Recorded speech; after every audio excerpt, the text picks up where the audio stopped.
The Biden administration threw Israel under the bus at the UN Security Council, and then it denied having done so. And Donald Trump issued a warning for Israel that we need to understand. I'll have details on both coming up on In Focus.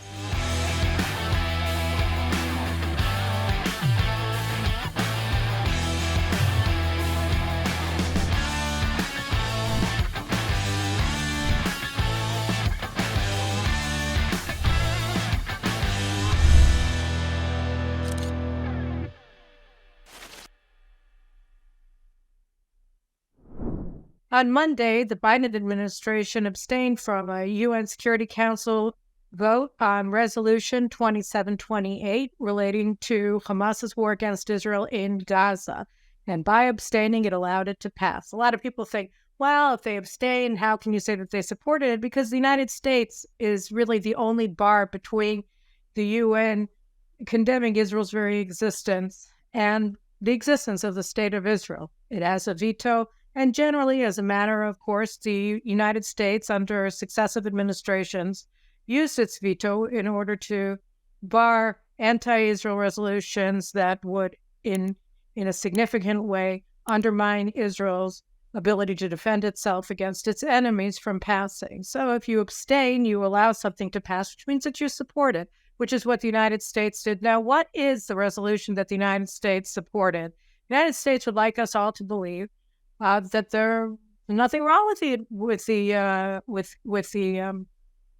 United States would like us to believe that there's nothing wrong with a resolution that it abstained from. And here I just want to show you what John Kirby, the National Security Council spokesman, said yesterday following Israel's condemnations of the U.S. action. Let's watch it for a second. Today, as you all know, we abstained on a UN Security Council resolution calling for a ceasefire in Gaza till the end of Ramadan and the release of all the hostages.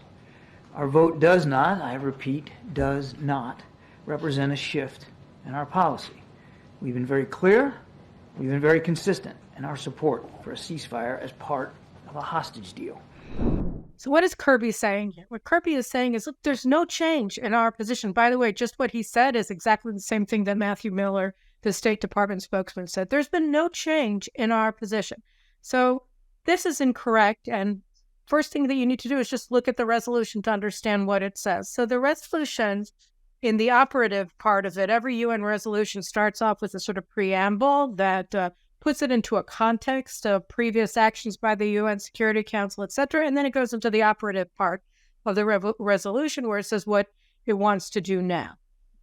So the first paragraph in the operative part of Resolution 2728 says this, that the UN Security Council, quote, demands an immediate ceasefire for the month of Ramadan, the Islamic holy month of Ramadan, respected by all parties, leading to a lasting, sustainable ceasefire, and also demands the immediate and unconditional release of all hostages, as well as ensuring humanitarian access to address their medical and other humanitarian needs, and further demands that the parties comply with their obligations under international law in relation to all persons they detain. So on the one hand, it demands an immediate ceasefire for the month of Ramadan, respected by all parties, leading to a lasting, sustainable ceasefire. And then on the other hand, it also demands the immediate and unconditional release of all hostages. So the United States would like us to believe that that means that there's some sort of a condition put in here to the ceasefire only if the hostages are released. At least that was the American position until Monday, March 25th, that any ceasefire had to be contingent on the release of hostages. But here there is no if this, then that. In other words, if the hostages are released, then you get a ceasefire. No. It demands a ceasefire, and it also demands the release of the hostages. So both of them have equal weight, and both of them have to happen now. So the ceasefire under this resolution is in no way, shape, or form connected to the release of the hostages. They just happen to be in the same paragraph, but there's no connection between the two. You need a ceasefire, full stop, and you need the hostages to be released, full stop. But one can happen without the other. And since Hamas, by the way, isn't a member of the UN, when really the demands make no difference to Hamas because Hamas doesn't have to abide by anything the UN says since it's not a member of the UN. So none of the demands on Hamas are completely immaterial, and the demands on Israel are material. You have to immediately have a ceasefire. So this is a complete change in American policy. Again, to date, the United States said that a ceasefire was contingent on release of hostages. For instance, we had the ceasefire in November during the hostages for terrorists and ceasefire swap, where we got 110 hostages released, the children and some of the women released over a period of many days. It was several weeks. I can't even remember how long it was. It might have been 30 days. It might have been a little bit less. But we had the hostages released. And at the same time that they were being released, we had a ceasefire. And that's what was the American position. That was Israel's position. We accepted that we would release 3 terrorists for every hostage that they released, and that during the course of the hostage release, it was, I think, 12 days actually, that we would not conduct military operations in Gaza, and we didn't. Hamas continued to organize its troops, reorganize its command and control and everything like that. So they were actually building up and getting ready for the next stage, and Israeli forces on the ground in Gaza were effectively sitting ducks. All the same, Israel did not operate during the ceasefire, and we fulfilled our part of the deal. It ended up collapsing because Hamas did not fulfill its part in the deal. It didn't release all of the women that it had agreed to do, etc. So that's why it collapsed at the end of the period of the release of 110 hostages from Gaza. But that was the American position. That was the Israeli position. You want a ceasefire? Give us back our hostages. And here we have a completely different position that the United States accepted by abstaining from UN Security Council Resolution 2728. But we have the United States then gaslighting Israel. There was no change in our position. We want a ceasefire. No, there was a complete change in your position. And Israelis weren't the only ones who noticed it. Hamas also noticed it. Because if until the United States abstained from the vote at the Security Council, Hamas knew that it could only secure a ceasefire of any kind if it agreed to release hostages, they suddenly said, okay, we're not going to be part of any of the deal. We don't accept any of the conditions that are being put on the deal. Let's just talk for a second. What is the deal that the United States and Hamas, that the United States has been mediating between Hamas and Israel? Right, there are negotiations now going on in Doha. The head of the Mossad is in Doha, representing Israel in these hostage release negotiations. And the deal that was on the table, reportedly, was that Hamas would release 40 of our hostages, including all of the women, including the female soldiers that they're holding, and sick and elderly. That they would let out 40 out of the 130 hostages that they're holding. And since about 30 of the hostages are presumed dead, so then they would continue to hold around 60 apparently live hostages after this deal. So that this isn't even a deal to secure the lives and the release of all hostages, just 40 of them. Okay? And in exchange, Israel was going to reportedly agreed to the release of 700 terrorists from our prison, including 100 terrorists that are serving life sentences because they've been convicted of murder. So 100 murderers get out, along with 600 other convicted terrorists who are sitting in jail for lesser offenses than murder. And in exchange, you're supposed to get 40 hostages out alive. Okay, and during the course of that hostages for terrorist swap, there's supposed to be something like a 30-day ceasefire.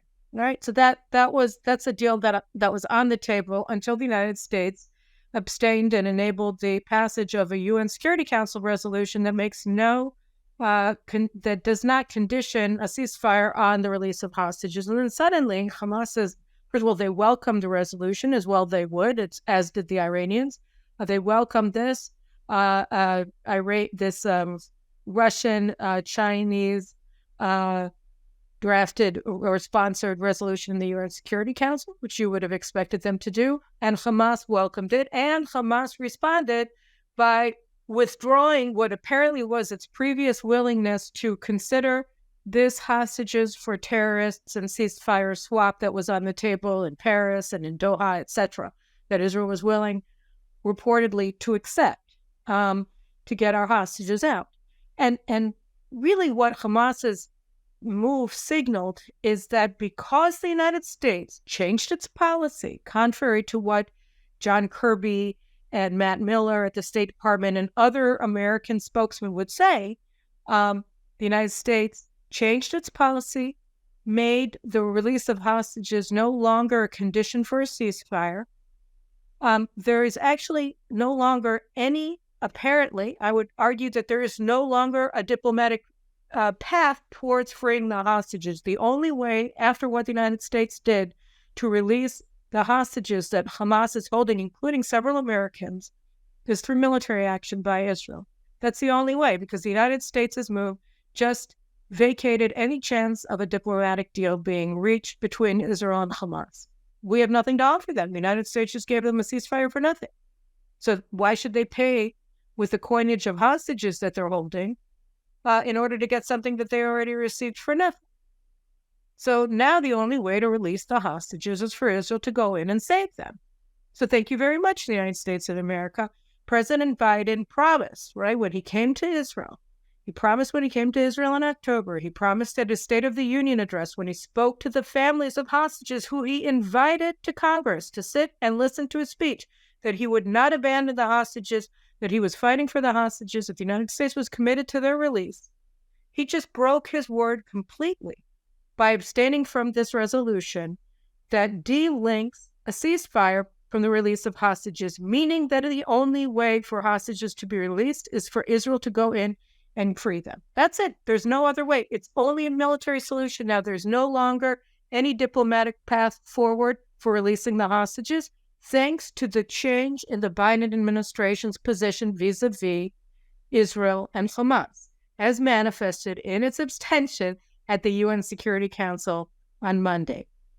And that, I think, is very important for us to understand. And now that the United States has ruled out anything other than a military operation to free hostages, a continuation of the military effort by Israel to free our hostages, what else have they done? Well, the day before the vote, Kamala Harris gave her interview, I think it was to ABC News, where she said that if Israel continues on with its military operation to destroy Hamas's military infrastructure in Gaza, including its remaining 4 battalions that are holed down in Rafah, through a ground invasion of Rafah, that she could not rule out consequences for Israel.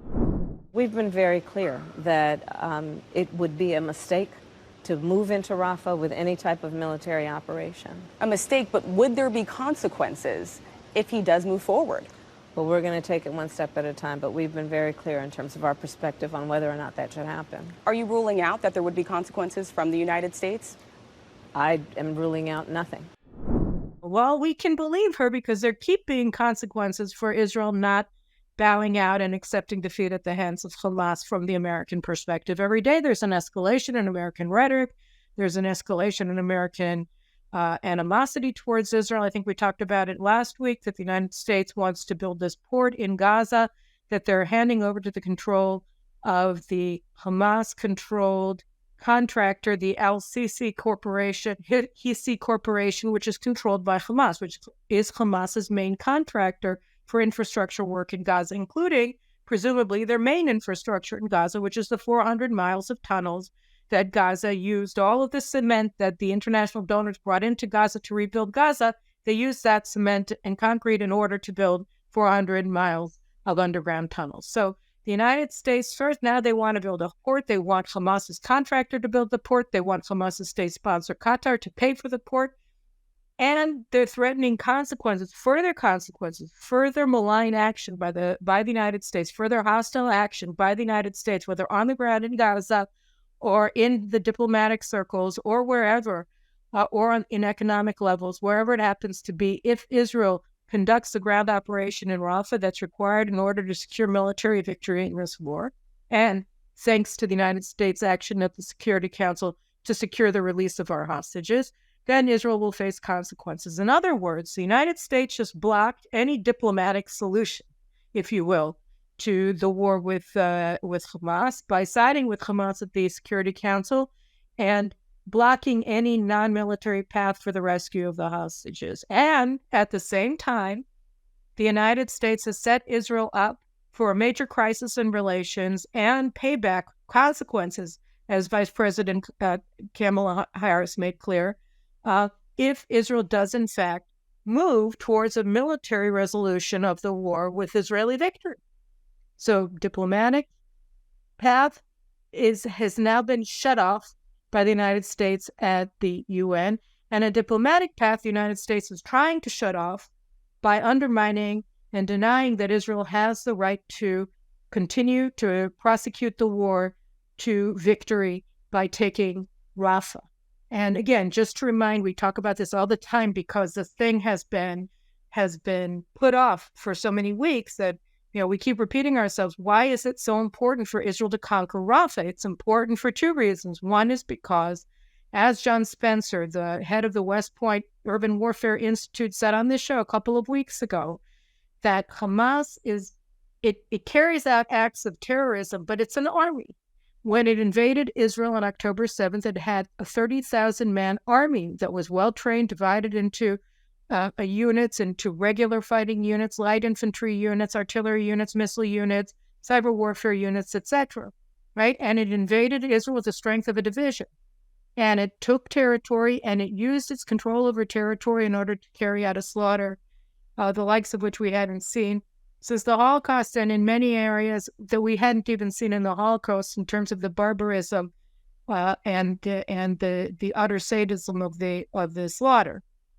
So that was a regular army mission, and the war that Israel has been fighting in Gaza has been much more of a conventional struggle of a military against a military than it has been a counterterrorism operation of the kind that we've seen in places like Mosul or Fallujah or Afghanistan, or even in previous iterations of Israel's war with Hamas in Gaza and with Hamas and the Palestinian Authority and Islamic Jihad as well in Judea and Samaria. This is an army against an army.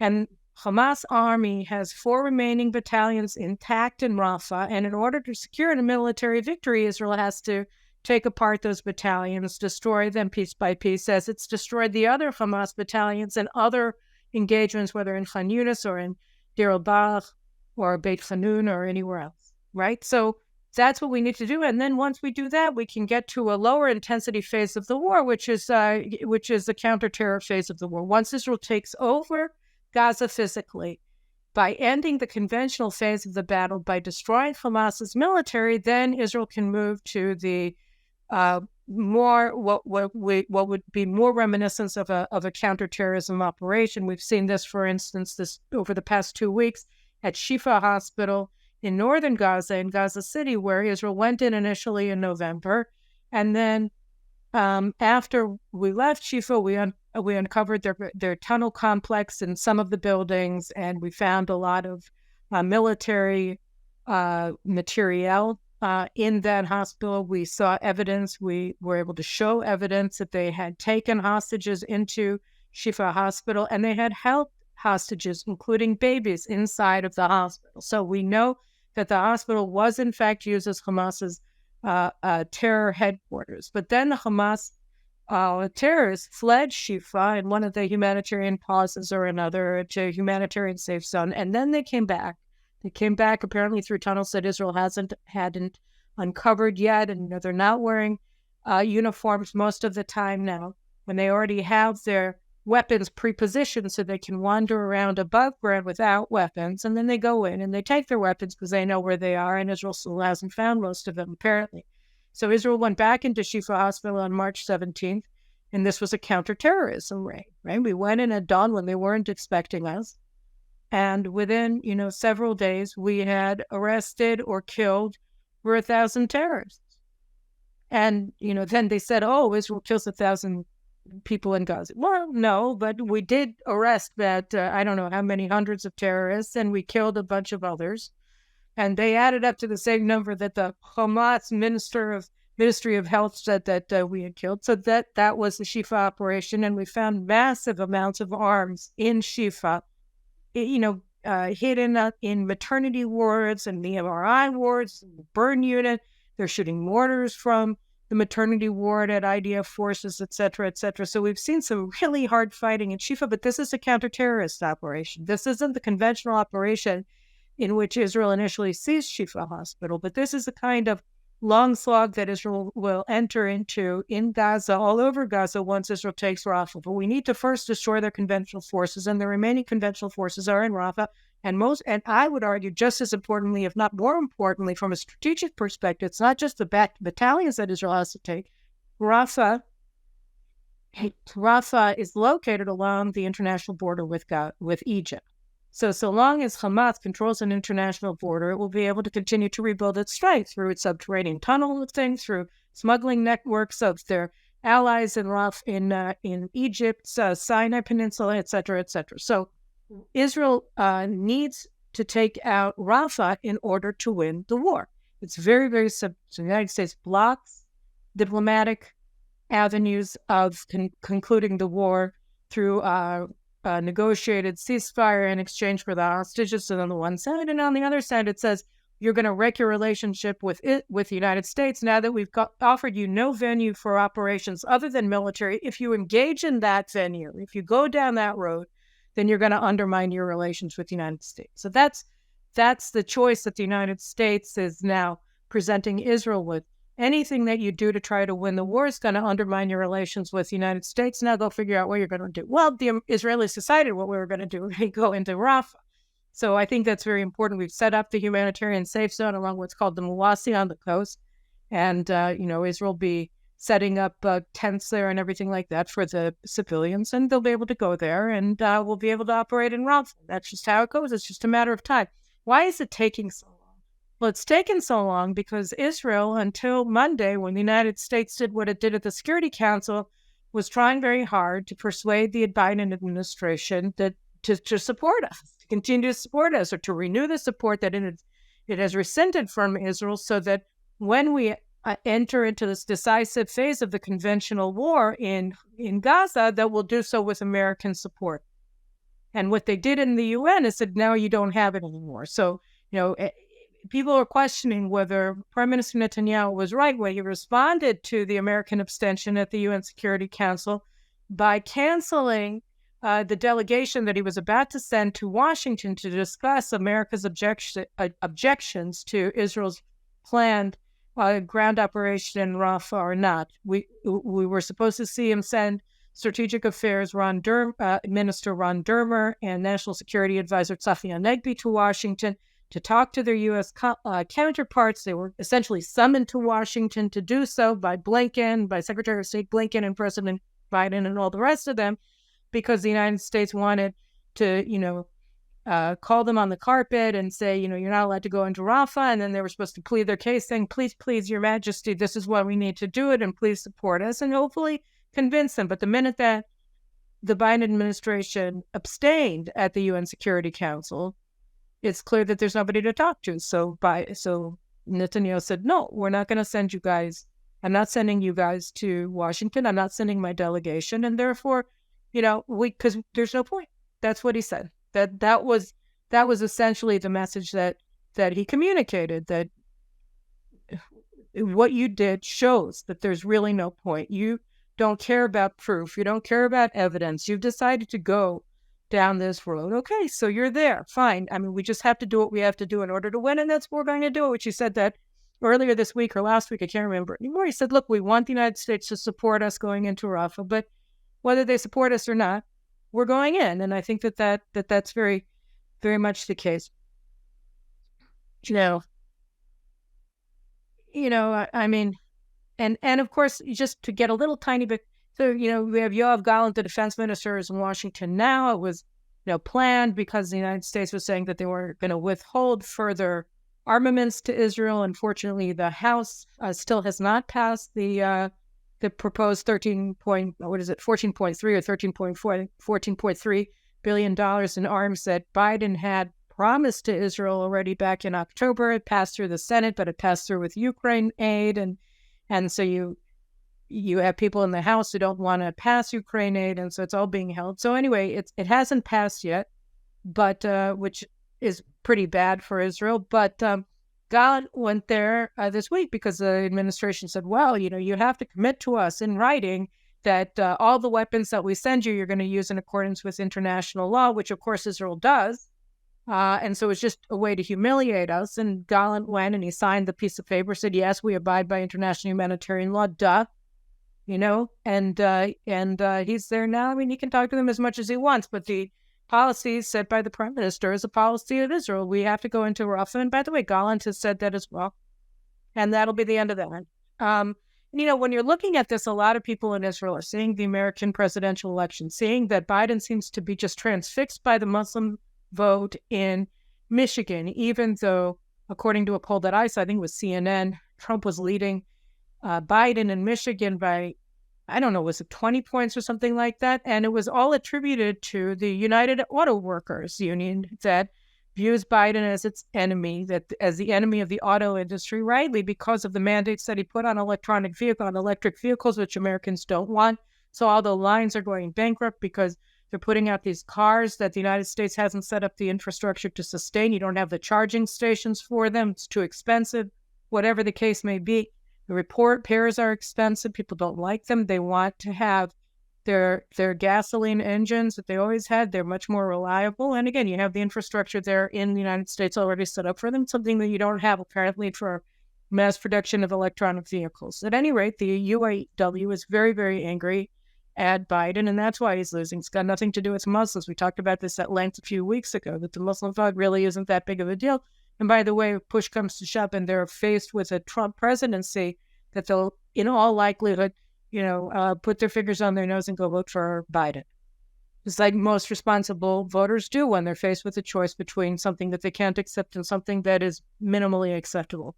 So, Biden is going along and saying elections, elections, elections. And so Israelis naturally are looking at Donald Trump, former President Donald Trump, and saying, are you going to get elected? Is it possible that we're going to see a second Trump presidency?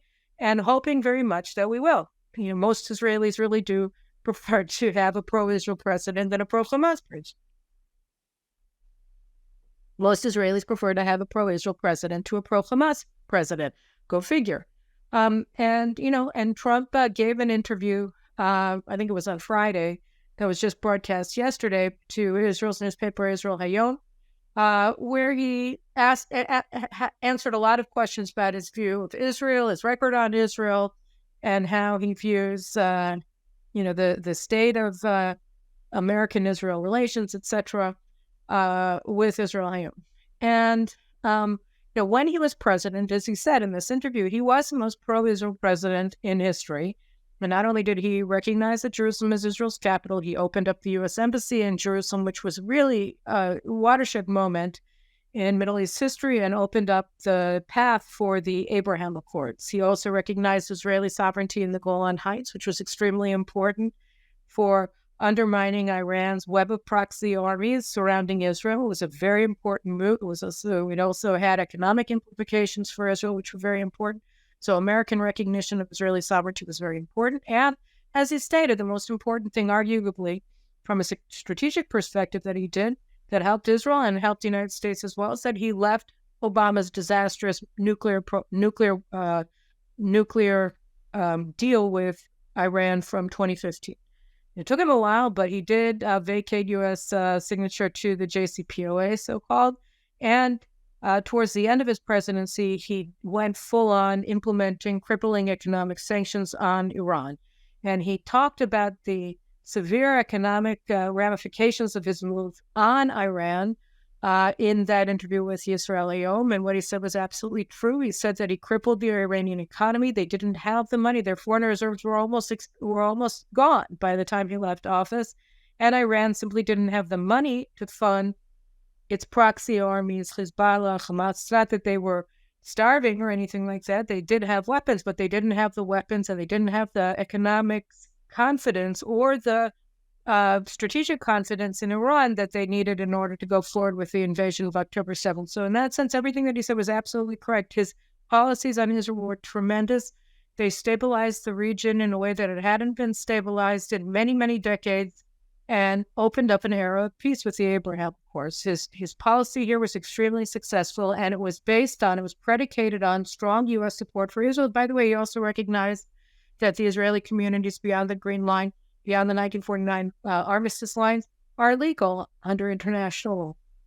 This was also important. His deal of the century was not liked by many Israelis on the right because it involved the establishment of a Palestinian state, but it also recognized Israel's sovereignty over sections of Judea and Samaria, and this was also a watershed moment in U.S.-Israel relations and in American strategic sanity vis-a-vis Israel and the Palestinians that, if he had been reelected, would have had powerful repercussions and ripple effects throughout the region, expanding the circle of peace and ensuring Israel's security for decades to come through a very strong U.S.-Israel alliance, which would have deterred not only Israel's foes, but America's foes, first and foremost Iran, in its effort to acquire nuclear weapons and to assert regional hegemony.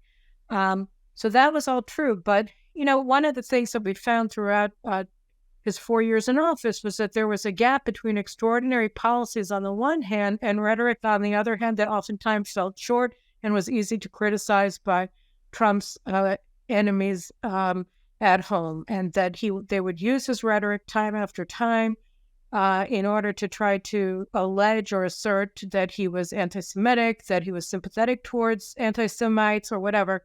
And liberal Jews, I think to their shame, played into this game, refused to compare what he did to what he said, and tried to catch him up in a lot of inelegant statements in order to prove that he was an enemy of the Jews, when the exact opposite was the case. I mean, just look at the executive order that he signed, I think it was in December 2019, that provided the Civil Rights Act's protection to Jewish students on college campuses. Imagine if a Trump appointee was now Secretary of Education, and this tsunami of Jew hatred that we see from coast to coast in campuses, it would have been a completely different situation. That executive order, while it wasn't canceled by Joe Biden, it hasn't been implemented by the Biden administration's education department. And so Jews find themselves attacked every day brutally on campus. You see Columbia University, my alma mater, I'm embarrassed to say, had a recruiting event this week for Palestinian terrorist organizations, designated Palestinian terrorist organizations and their front groups on campus. And this was sanctioned, and nothing is going to happen to Columbia University, I dare say, as a result of them transforming campus into this kind of terrorism recruitment center. But so Trump made all of these points at his in his interview with Israel Hayom, or he made these policies actually during his administration. But he also said something that has caused a lot of people to worry inside of Israel, people who really want Trump to win. And I just want to play this clip for you real quick of what he said, because it's very important to understand it, I think. You have to finish up your war. You have to finish it up. You got to get it done. And I'm sure you'll do that. And we got to get to peace. You can't have this going on. And I will say Israel has to be very careful, because you're losing a lot of the world. You're losing a lot of support. But you have to finish up. You have to get the job done. And you have to get on to peace. You have to get on to a normal life for Israel and for everybody else. So what does that mean? Ariel Kahana, one of the reporters from Israel Hayom who interviewed him, said on Channel 14 on the news the other day, he said, look, the thing, I went in there thinking that he was going to come out and support Israel's operation in Rafah, that he was going to give full-throated support for what we're doing in Gaza, tell us to demolish Hamas, etc. And he didn't say that. And we gave him opportunity after opportunity to say those things, and he chose deliberately not to. Instead, he said, you have to finish up this war very quickly and start a peace process going.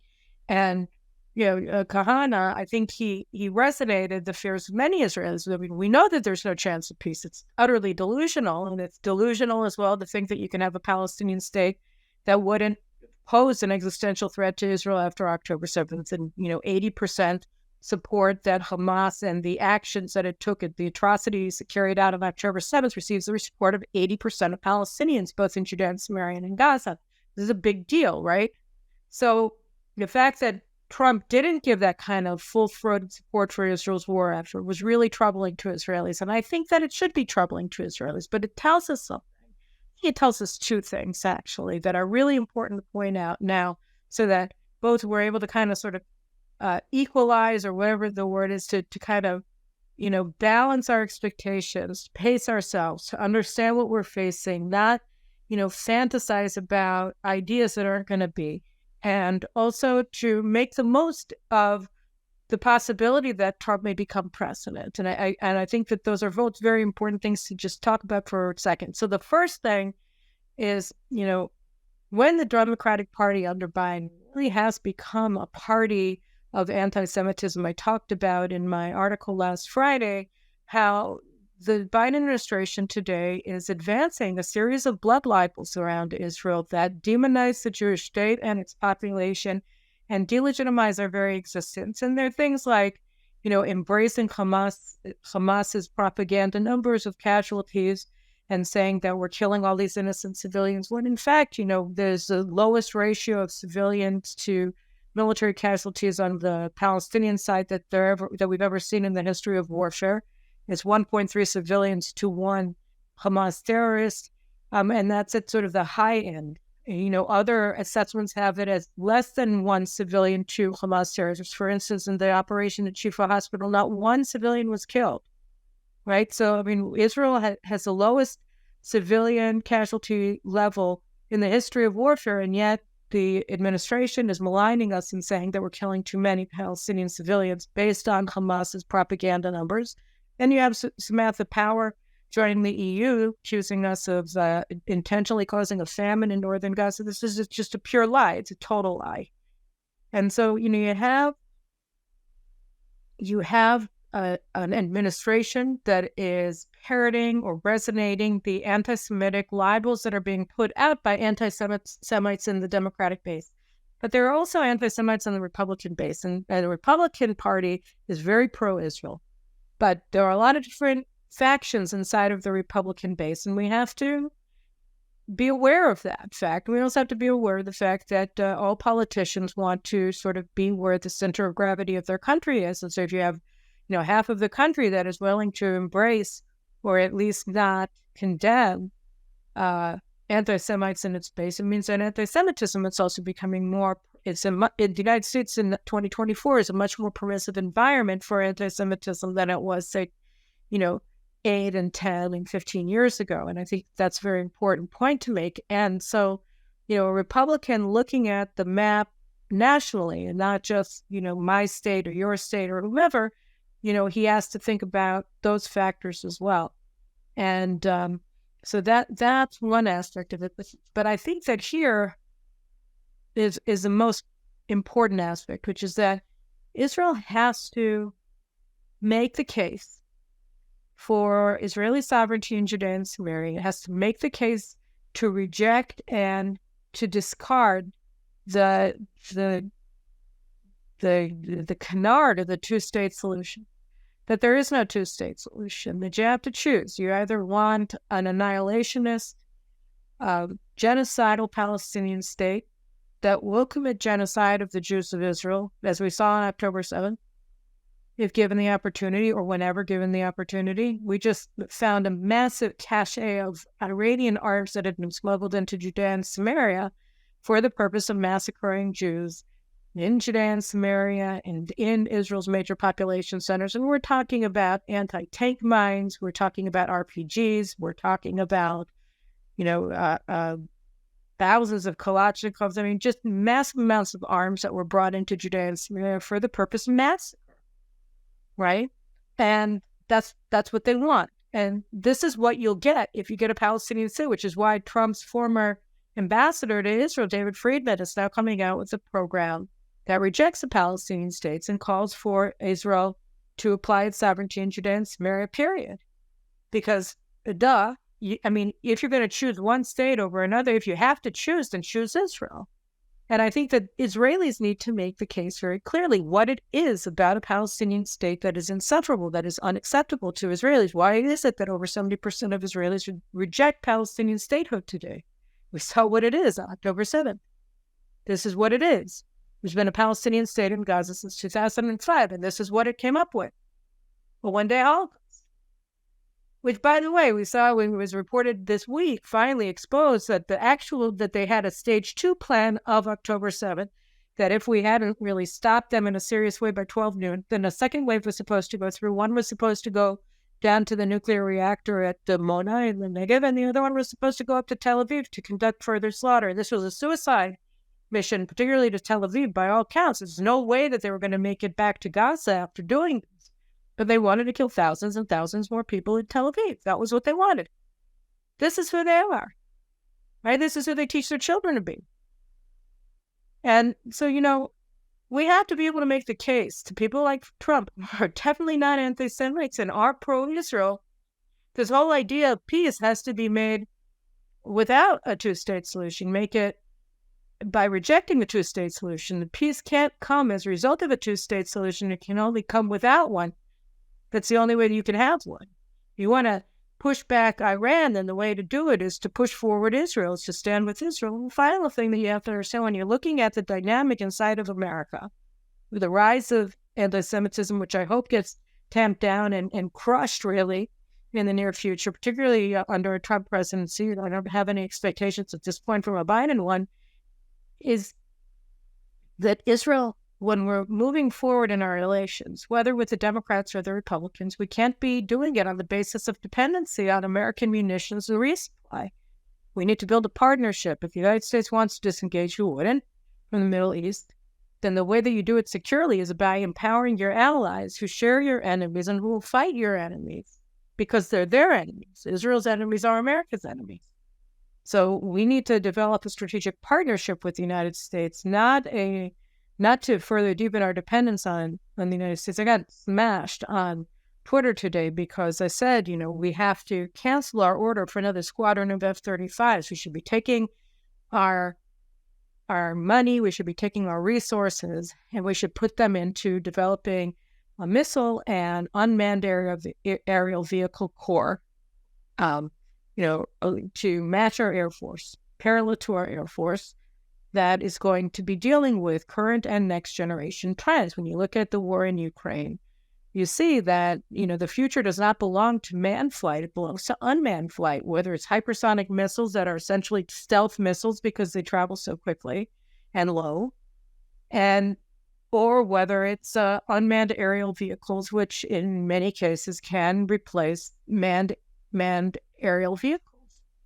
And why would you put your future into another squadron or two squadrons of manned fifth-generation fighters when you have other options that are less risky for your people and less expensive, that Israel can become much more self-reliant if we embrace. So, these are the kinds of things that Israelis have to discuss here. But when we're looking forward and we're seeing, we're looking at in America where you actually, you see a very clear choice between Biden and Trump, and there are pluses and minuses to both men.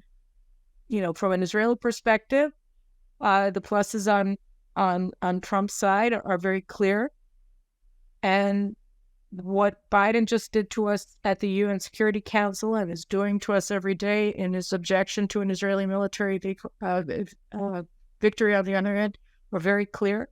When you take these into consideration, you still see that on both sides you have, some pluses with Biden and you have some minuses with Trump. And Israel, when it navigates this scene, the most important thing to do is to navigate it from a position of strength. And you do that by decreasing our dependence and strengthening the things that make us allies to begin with, which means winning this war first and foremost and moving forward with more strategic independence than we've seen in recent years, and with less of a sense that we need to depend on outside actors, including America, to secure our future. Anyway, those are my thoughts for today.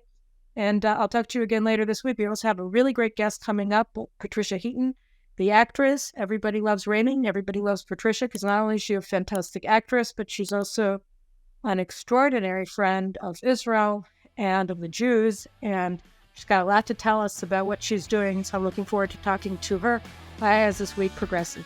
Take care.